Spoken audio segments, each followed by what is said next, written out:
Okay, guys, back with us now. Let's take a look at the next race on the card. We're talking about the Fairview Poly fourth race, and this is a handicap at the 78 level. It's over 1,300 meters. There'll be 11 of them that'll go to the gate. Darren, it's the start of there's a jackpot opportunity here for the guys. I'd be interested to know what you like and what you think we should be doing in the first leg. Tricky race, Clyde. Let's start off with one of the leading lights called Timbavati River. He's really come well in the Eastern Cape. He's a course and distance winner. He's got bottom weight. He'll be there. Then you got that horse On the Road Again. That was only a length behind Timbavati River on that last start. Windsock is going to improve down in trip. I think this 1,300 is going to suit him from a one draw. You've got Paston Wali returning after a break. And Al Ramiati's not out of it if he overcomes the draw. Okay, it's a 4-1 the field race. I know you've let a look at the jackpot for us as well. Your first leg? If I recall, I put 4 horses in the opening leg, Clyde. But I'm going to be honest, so I'm going to take 2 jackpots. Okay. In my second jackpot, I'm going to be bankering my first choice, Timbavati River. I actually think at 4-1 he's worth a bit of a nibble. Really come well.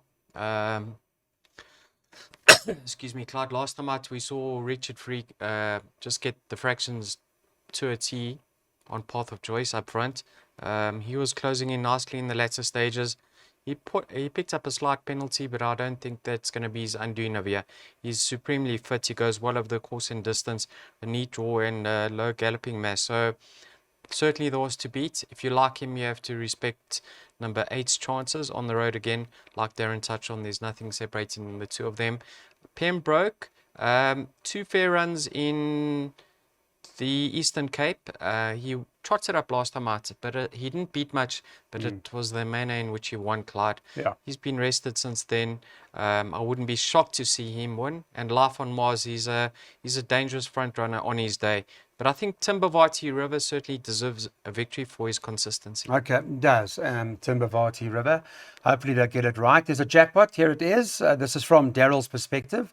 And these are the numbers that have been posted for you that you guys can have a look at. And it goes like this. The first leg, 2, 7, 8, 10. By 2, 3, 4, 8. By 5, 6, 7. And the last leg, 2, 3, 4, 8. That's a 192 Rand jackpot. Well, race 5, when we preview it, Darren Burrows has worked out his second jackpot. We'll go through those just now. So the 4 Racing TV handicap, 68 level, fillies and mares, 1,300 meters. When you see that, you say, okay, how open is it? Well, we're going to ask Daryl Marie what's his take on it before we look at Darren Burrows' jackpot. But they are betting 7 to the field here, and Angel C at the moment, Daryl, is top of the boards. Yeah, congrats to Montana. I mean, she's really got a stable in fine form at the moment. Has, yeah. She won well last time out. She's improved since leaving Alan Creef. How's that, eh? Just shows you, Clyde. Change is as good as a holiday. What price is number 4 over here? United Express. It is 6-1 at the moment. You're only getting that price because of Kendall Minnie. Her latest run in a plated race was outstanding. Take note, they took the tongue tie off, and it was her second run off the rest. Now she's having a peak run. The tongue tie stays off. There is an equipment change, Clyde, and she's back in her handicap. You know, second in that race was a filly called Ardita, who was slung in. That was the 7-10 shot. Yeah, Beat the short head or something. Yeah. United Express at 6-1, certainly the value in the race. I like the look of number 8 over here as the danger. Okay. Successful lady. She's had 2 fair efforts since returning from a rest. Peak fitness now, 53 to shoulder, well drawn. I actually like this race, Clara. I think I'll make some money with trifectas and quartets. Okay. So what are the numbers in preference? I'm going to be focusing on numbers 4 and 8. 4 and 8 are the 2 principal horses for Daryl. Darren, your jackpot, your second jackpot, let's go through that. Clyde, in this race, United Express, one of the leading lights. I thought that was a super effort last time out. If you go back to her penultimate start, she had Angel C ahead of her, and Angel C came out to win by 2 1/4 lengths last time out, so they both got to go in. You also had Moonstrike in that race, who finished ahead of United Express. And the drop-in trip didn't suit her last time out. So the stable is in form. Moonstrike is one of the roughies to include with bottom weight. And Colorama, the drop-in trip's going to suit her. So 2, 4, 7, and 9. Okay, so that's Darren's take in terms of the first leg, but this is the second jackpot that you can see on the screen at the moment. Have a look at it. Let's get it going and get our bets on ASAP.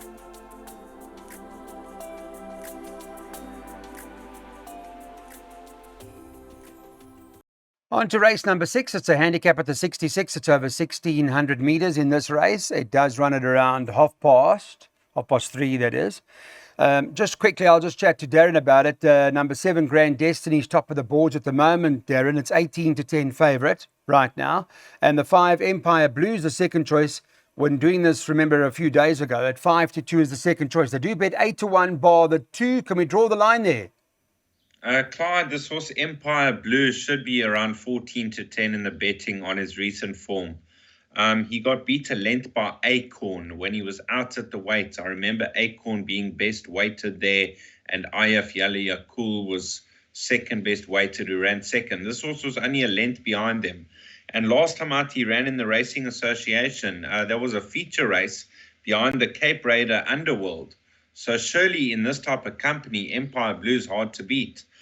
Grand Destiny, he's in form, he's consistent, he'll run another honest race. And Global Banker, now this horse has ability. He's not at his best, but he could get some confidence back in this company. Okay, so there'll be a few with regards to this. Daryl has also worked out, Darren's big on that horse, the favourite, our second favourite, but you've worked out a pick 3 for us? Yes. Clyde, also like the look of Empire Blue. I mean, he's really done well in races where he hasn't been well weighted back in a handicap, certainly with a strong winning chance. But on paper, there's nothing separating himself and Grand Destiny. And let me just pull up the run, Clyde, where they finished alongside each other. It was on the Gunsmoke run. Half a length separated them. Grand Destiny actually beat Empire Blue. Yes. So on paper, there's nothing separating the two of them. Have a look at Global Banker. Held on his last start, but Clyde, his tongue gets tied for the first time. I don't know if that's going to assist him. If it does, I can certainly see him feature. So 5 and 7 to fight it out. L3 spec for the 6. I just want to, on this note, because I'm obviously we're going to come back, this being Friday and you guys are watching this, I just want to ask Daryl and Darren just one question. And maybe it's early, I don't know. Have you, your on the Allied Steel Road on a mission charity mile horse, have you got one yet?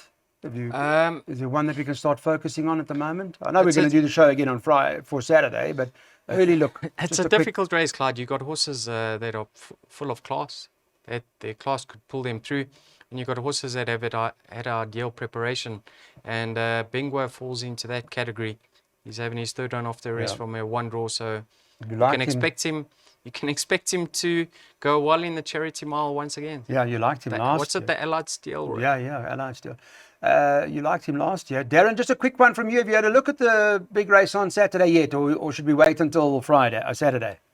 Wait until Friday, Clyde, because I haven't opened the book. Okay. Have a look. Here's the Daryl Marie's pick 3, races 6, 7, 8. Quickly at Fairview, and these are the selections. This is what we recommend you guys do right now.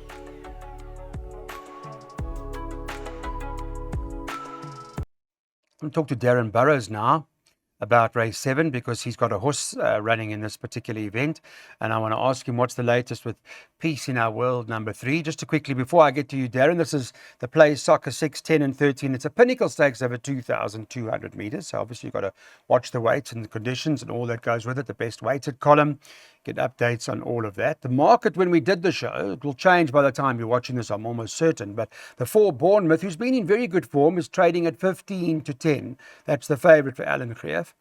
The Mitchley stable, they've got that horse Quasimodo as the second choice at 4-1, joined with number 8 Red William, who's priced up at 4-1 for the Glen Cotson stable. Number 3, Peace in Our World. Yes, Darren's horse is trading at 6-1 at the moment, but he may shorten that before Friday.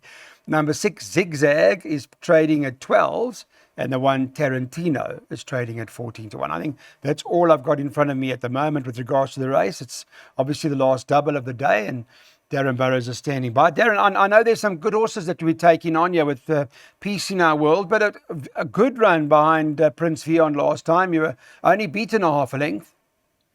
That was a good effort, Clyde. He's just come well in training. Even Gavin told me, and Dean, that he's really just coming right at this time of year. And last time out was a cracking effort. That was too short for him, the mile on the poly. He got into the race very late. He was closing the gap fast. And if you go back a couple of runs, I mean, he's run second behind Grazing in the Grass a couple of times. He hasn't won since his 2-year-old career. He's a 5-year-old now. But the reason why, because they just don't drop his rating. And he's still stuck on a 91. But he did pick up a 2-point penalty last time out. But because the weights were out and that he didn't win, he still races off a 91 instead of a 93. So he's a kilo well in. And I just get the feeling the 2,200 meters is going to be right up his alley. And I think he's well overdue his next victory. His work this week has been super. And I'm hoping that I can have my second winner as an owner. Now let's touch on the dangers. Bournemouth. He's done absolutely nothing wrong. Last time out, he was a runaway winner on the turf. His last poly start, he only beat Mingxi a length. And that was a 72 handicap. So he's still got to prove that he can take on this type of company on the poly. Quasimodo, he ran a place or just off them in the East Cape Derby. That was a good effort. He won. Then he ran 4th. And then he actually finished ahead of Peace in Our World behind Grazing in the Grass narrowly. So I thought the leading lights numbers 2, 3, and 4. And then include Red William into your quartets. He's a recent maiden winner, but his first run on the poly won by 7 1/4 lengths, and he's only got 49.5 kilos to shoulder. Thank you for that summary, Darren, of the race. We wish you everything of the best with Peace in Our World. And there's the recommendation from Darren in terms of the 7th race. Let's hope it runs really well. Thanks for watching, everybody. Hope you had a pleasant one.